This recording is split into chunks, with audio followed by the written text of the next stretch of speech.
Hello.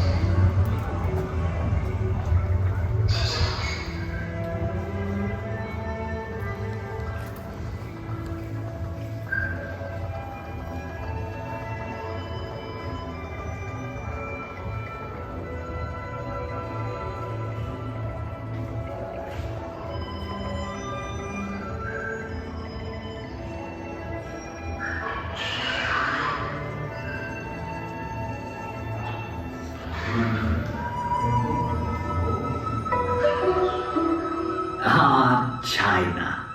When one thinks of this magnificent country, one cannot help but envision the Wanli Changcheng, the Great Wall.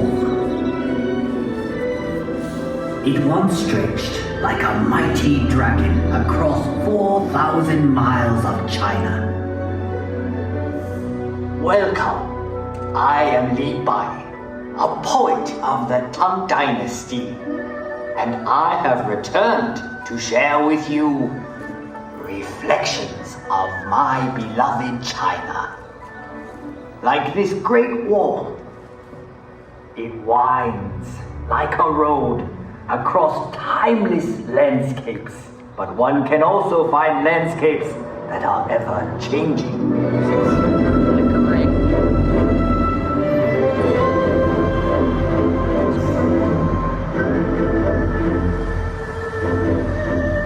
Shanghai, a city forever reinventing itself.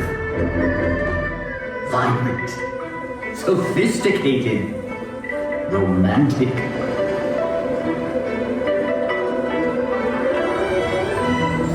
As Shanghai reflects modern China, historic Nanjing Road reflects modern Shanghai.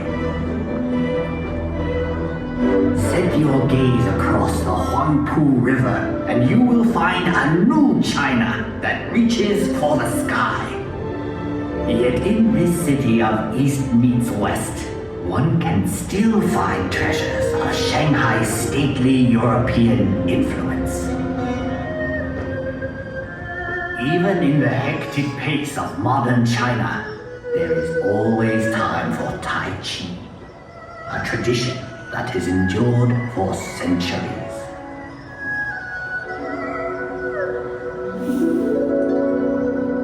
Up here on Huangshan, at the Sea of Clouds, painters and poets like myself have been inspired for generations.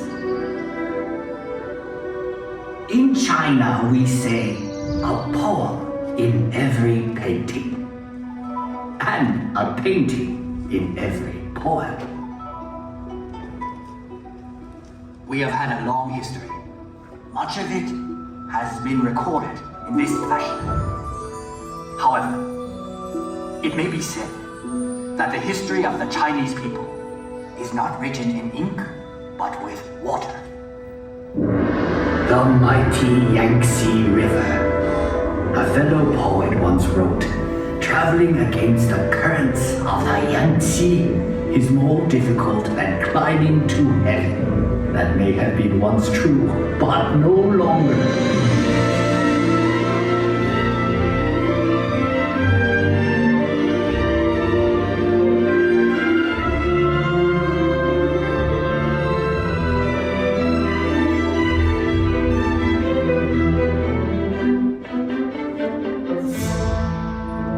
The course of this great river, through mountains and valleys, touches the lives of 500 million Chinese.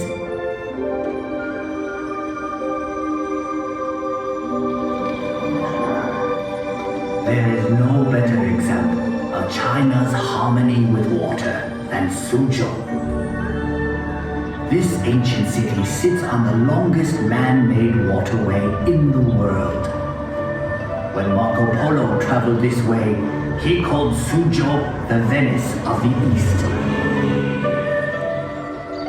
I suppose if I had traveled to Europe, they would now call Venice the Suzhou of the West. So vast is China that even within her borders are many exotic lands and contrasts. From the serenity of Heavenly Lake to the busy night market of Urumqi. Here one discovers that Xinjiang province is home to many ethnic peoples with their own unique customs and their own unique cuisines.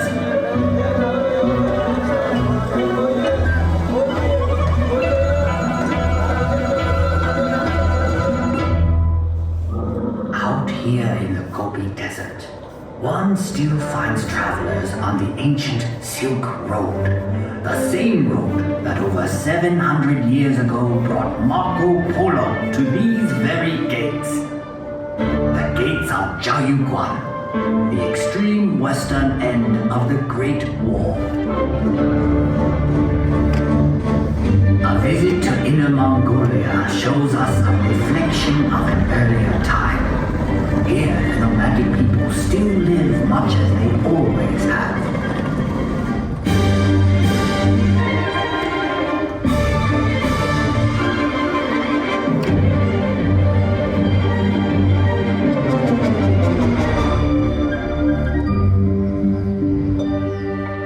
Far to the south is Yunnan province, home to many of China's national minorities. The cultures of this province are as diverse as the landscape, like the Shilin stone forest, one of nature's unique wonders. In the far northeast is Heilongjiang.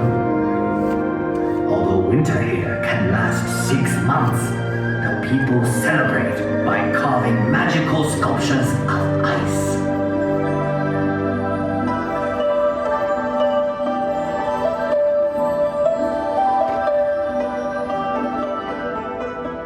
Macau.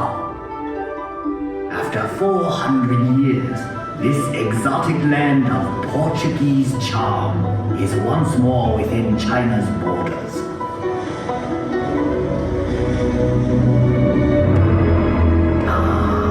Hong Kong, one of the most exciting cities on earth. A city steeped in Western culture, but still uniquely Chinese.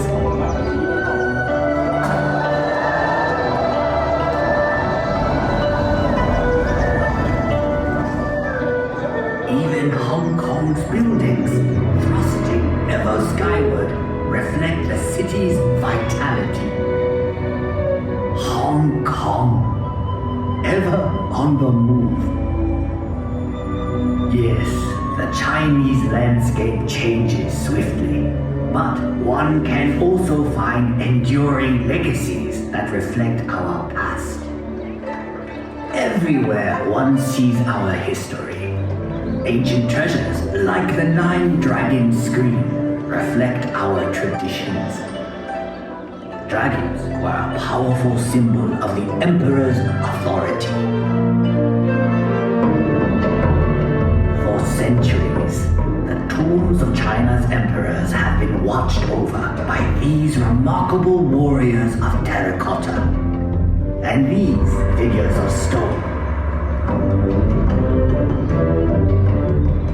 And for 800 years, this intersection of 3 rivers has been protected by a silent sentinel, the giant Buddha of Lishan.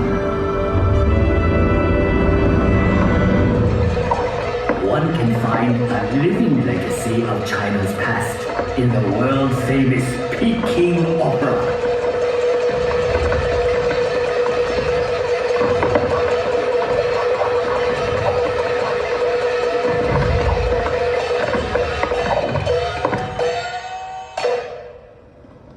In the center of Beijing is perhaps China's greatest legacy, the Forbidden City. Imagine courtyards that could hold 100,000 members of the imperial court.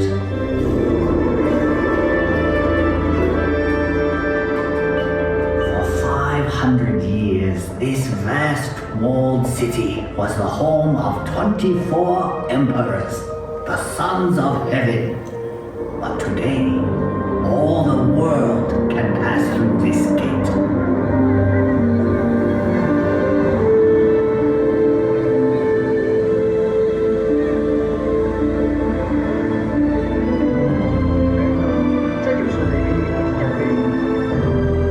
Tiananmen Square. To stand here is to stand at the heart of China.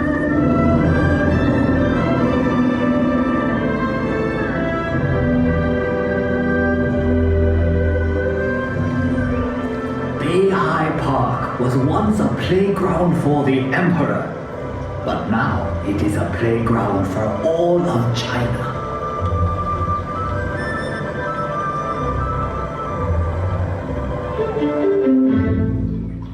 I have brought you to a place of unique beauty called breathtaking.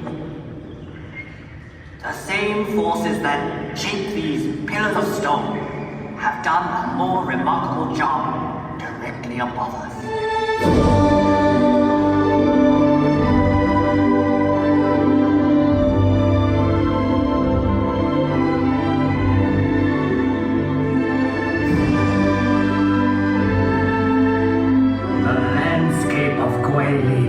Is unsurpassed in all of China.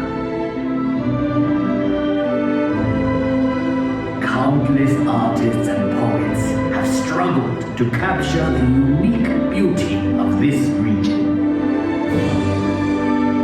The Li River winds like a silver snake through these scattered dragons' teeth. I once wrote, "Whoever looks on this loses himself in eternity."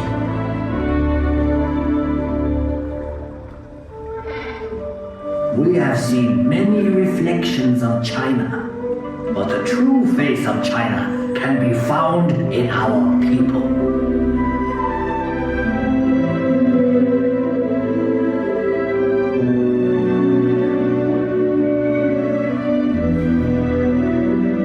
We have now come full circle. Sadly, that means this is where we must part. But I hope you will return to China someday. I'll wave of the hand now, and I am gone. Lowering my head, I dream that I am home. Until we meet again, 再见. Thank you everyone, have a nice night.